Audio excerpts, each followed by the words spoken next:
Alright guys, I'm getting more involved in the front end. It's looking really good. I kind of just slapped some stuff together, but I'll show you kind of what we got going on. I'm going to be tearing apart like tie rods today and trying to get as far as I can on the front spindles. Explain a little bit more as we get into it and why it's more the route I go and why maybe you should too. Who knows? Maybe you shouldn't. Maybe it's a bad idea.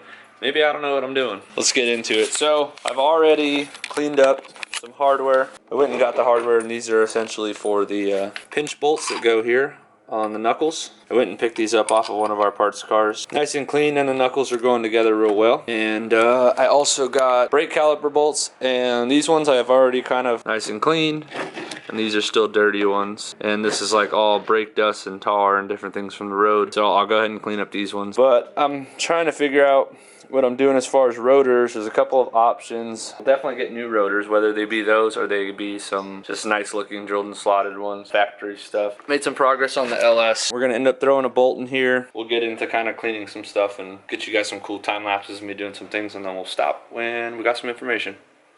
Are you listening? Damn.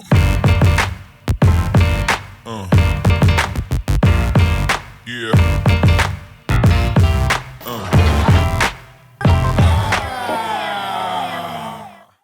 Alright, so again, there's a clean one, there's a dirty one. I'm going to clean this up real quick. All you really need is some Scotch-Brite and a little bit of thyme. So, here we go.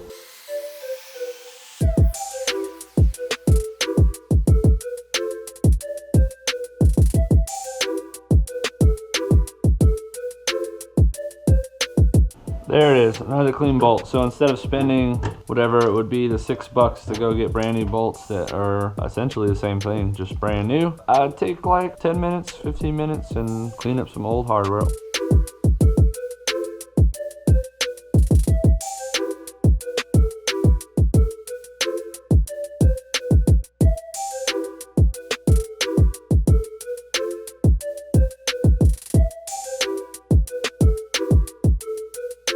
Not a lot of people will clean up their stuff like this because laziness, budget. I mean, this is literally hardware that exists. You can't really use budget as an excuse because this is hardware that existed already on the car. So when you buy the car, this stuff comes with it. And this is like $2 down at AutoZone. Can't really give me the ain't got no money excuse. But separate yourself, and this is one of the ways, because drifting is such a grungy motorsport, mainly because people don't go and clean their stuff, which this isn't. I'm not satisfied. Now, will somebody ever see this? Probably not. It's more the peace of mind that you did everything you can to make it look as best you can. At the end of the day, you're probably going to be the only person who knows about it. But if you carried it from the spindles, you carried the cleanliness from the spindles into the arms, into the subframe, into the power steering rack, and then over into your motor, and then into your engine bay, and then to your interior, and then to all these other portions and aspects of the car, all of a sudden the extra 15 minutes everywhere you put it, it's a lot of time when it adds up, but by God does it make the most difference. Like, this car is very like haggard looking right now because it obviously went through an entire season, and then we just came back from Grange and it's filthy and I haven't washed it yet. But there's just certain things we did on it that aren't necessarily bad, but had we taken a little bit more extra time to do it the way we really wanted to do it, the car would have came out so much better. And so that's what we're doing with the Pro 2 car, and you're watching it happen right in front of you. This is taking the extra time. This is taking the extra time. Those simple bolts is the extra time.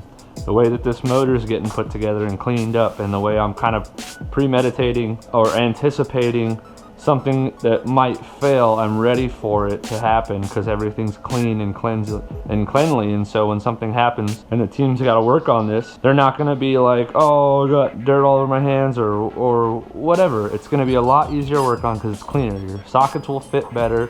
You're not going to have to worry about getting grime off of your spindles to work on things, your engine, like all this stuff. The cleaner the parts are, the easier they are to work on. And then when you put your toolbox back together, all your tools are like wiped down before they go back in. That's all clean. So cleanliness is kind of a huge thing for me now because I've been through the grime of like my old E36. Those are the old headers off the LS E46. And then kind of stepping up from there to this car now. And this car being better, way better than my E36. And now the Pro 2 car this is going to be way better than this car. And so it's kind of the progression of learning, and that's what these videos are for. They're for you guys to kind of, if there's anything I can teach you from what I've learned over however many years, almost 10 years now of drifting, this is kind of where I've started. So if you start here, you're only going up. All right, so the brake bolts are clean and done, but they can't go into the spindles because they actually screw into the calipers. These are super filthy still and dirty. Let's get started on these. I'm gonna be using a 15/16 wrench because what I have, in a 13 for the inner, 15/16 for this nut. On this one I already broke it loose, and come to find out that these are split. So what we'll do is we'll take these brand new ones and we'll put them back and keep track of them. Like, I could have took these off, left them on the table, and then guess what? We would have never known where they were. They could have rolled off, fell behind the table or whatever, and then it'd be, where are the jam nuts? I don't know. Let's go buy some more and spend more money. Just try to stay away from spending money because I ain't got a lot. Now, this might be the exception, that this one's really easy to take apart. Sometimes they're really, really not.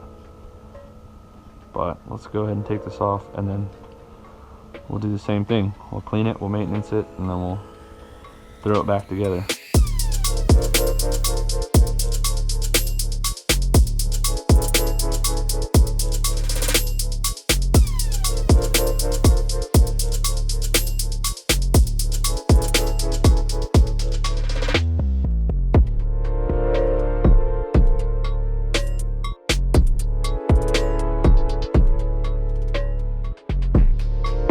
So what I'm gonna do is I'm gonna run this nut all the way through the threads, all the way up, and then all the way back down. And what I'm trying to do is I'm just trying to break off whatever grime might be built on there using this nut, essentially using it as like a chaser to clean the threads, because I want to make sure these are good to go when I go to put them on.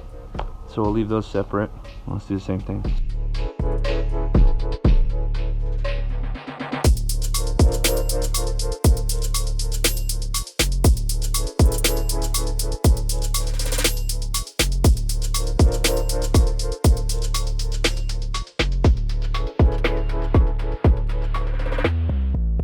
Alright, so now you essentially have maybe a refurbished one, you can kind of say. Just cleaned up one. Just got a cleaned up version versus a non-cleaned up version. So I'll go ahead and clean this one up and get it to look just like this one. Back to the time lapse. Oh, and I gotta clean some of that grime off, so I'm not done. Here we go.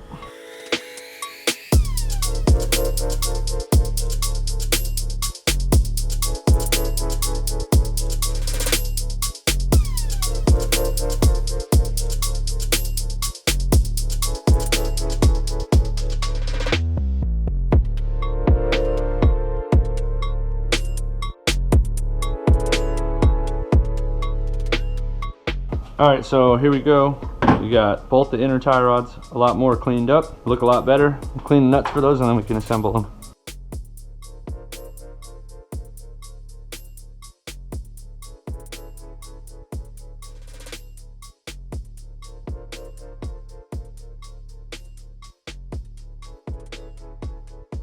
Here's the lock nuts. You can see they're just a little cleaner now.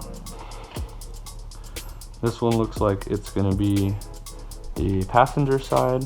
You kind of want to make sure you're getting like an even amount of thread so that when you do adjust, you know where you're at. We'll just slap these together.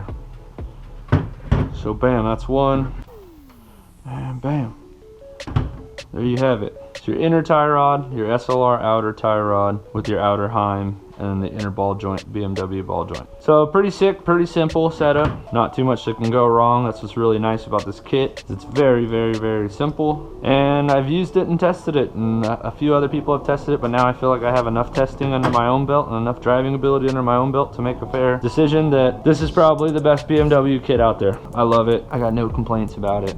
Now you have a really good looking start base to build off of for your front subframe and for your tie rods and for your knuckles. All this stuff is clean, dude. None of it's dirty, all of it's clean. This is a very, very good way to start off. I'm happy with this. My guys who are gonna be getting in the car, the Proper Fabworks team, the Holdfast team, when we gotta get under the car, no one's gonna be questioning whether or not the car's clean or dirty or whatever. Just like this, you probably won't have to experience this as much. So the SLR kit is pretty much on the subframe. Throw these in here so that they're on here. It's just gonna make it a little bit more annoying to deal with. There you have it. They're pretty equal length. You can see where the end of the control arm is relative to the tie rod pickup, and the same thing on that side. They're pretty mirrored on both sides.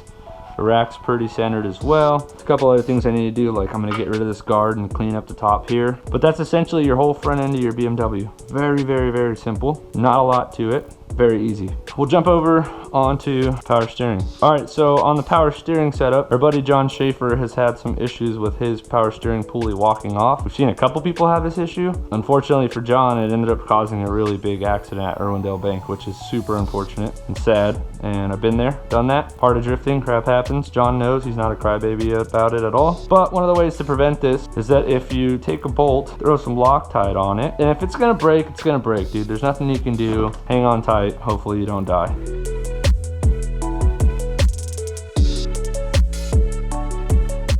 Good and tight. So there it is. I'm not trying to knock anybody, but there's a reason why we hardly ever pop the hood on this car. You can watch our whole last season and a couple seasons prior. We pop our hood relative to other people out in the field. Very, very, very, very little. I think we popped the hood one time last season because I thought I had an issue and I didn't have one. It was all in my head, playing games with myself. One time the season prior because we actually blew a head gasket on a junkyard motor we've been running for 3 years. So if you do this stuff, you prevent yourself from having to work on the car at the track and play those games. You don't want to do that. Take some time. A little extra elbow grease and get it put together. Now that all that's here, we can throw the serpentine belt on, and this goes on real easy. You got your 15. We'll pull it off of the water pump because that's the easier one to slide it onto, and then I'll throw it onto the tensioner, and then this will go over toward the driver's side of the car, and then you slip it on. Boop boop, just double check everything's on nice and good, and then you release. Bam, belt's on. All right, so we're getting a lot of stuff done really fast. Luckily, we were able to utilize a lot of the things that we have here at home from other pieces or other hardware we've bought prior. But as you can see, the art of recycling certain aspects of your build, not all of them. The art of being able to recycle certain things in the process of building will save you time and money. Me having those 2 bolts laying around from something else, I can't remember what they're from, but I keep all the hardware in that little box. I have, at my mom's house, I have a bunch more stuff. But when you keep that stuff, it saves you from having to fire up the truck, which costs money. Even if it's like your little car, like our CRV that we have, you gotta fire it up, you gotta drive over to the hardware store, which takes fuel to get there. Once you get in the hardware store, you gotta spend money on the hardware, and then you're paying some taxes on it too because California, which is a whole nother subject we can get into. And then what happens is you gotta drive back. So you're consuming fuel, time, and money versus keeping a little box with some hardware in it and being able to go and tap into that when you need to. So even when you're tearing your car apart, when you're tearing your E46 apart, your E36, or whatever it is you guys are building, any car, this goes for any car. When you're tearing it apart and you're throwing stuff away because you're doing a swap or you're not gonna use that part, take the hardware off of it, put it in a box and hang on to it, because one, it's gonna have the right thread pitch that you need, more than likely gonna be the right size that you need, and it'll save you so much time and money. Just do it. And don't put it in certain spots. Certain things you should not like recycle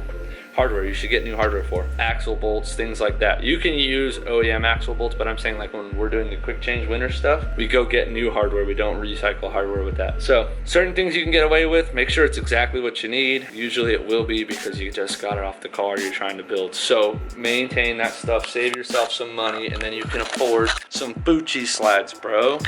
These are fake, so no, that's not how this works. I can't afford those. Anyways, as always, thank you guys for watching. We covered a lot in today's video. It's a lot of progress already being done. I'm gonna continue going off the camera. Thank you guys as always for supporting and watching. It means more than you know, and it helps me out more than you know. It helps me out so much that you guys watch these videos with partnerships and all kinds of stuff. When I say stay safe at the end of my videos, I mean it. A buddy of mine started saying that to me, and it kind of made me feel like he actually cares about me and all this stuff, and he actually does. He's a really good guy. His name's Big Mike. He's dope. But as always, thanks for watching. Stay safe.